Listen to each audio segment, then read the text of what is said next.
মাছ ভাজা আর আলু ভাজা আগেই করে নিয়েছি, এখন ঝোলটা করছি। তাহলে আগে তেজপাতা দিলাম, পেঁয়াজ, আদা, কাঁচা লঙ্কা চেরা দেওয়া আছে, এগুলি আমি দিয়ে দিচ্ছি।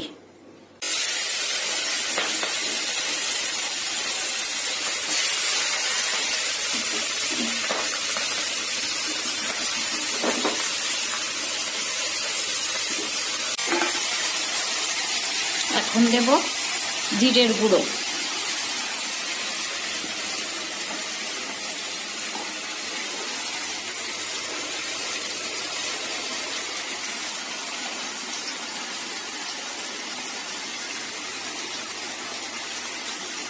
আর একটু হলুদ গুঁড়ো দিচ্ছি।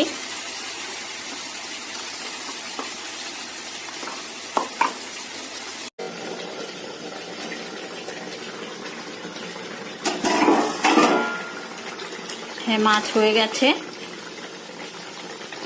আলুগুলো ভালো সিদ্ধ হয়ে গেছে।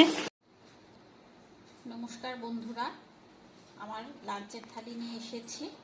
এখানে আছে সাদা ভাত, পুঁই পাতার শাক আলু দিয়ে, এখানে আছে আলু পটলের ডালনা, আছে মাছের ঝোল, গ্রাস কাপ মাছ, আর এখানে স্যালাডে নিয়েছি লেবু, শসা, আর এগুলোকে আমরা শিমলা মরিচ বলি, আর নিয়েছি ঠান্ডা জল।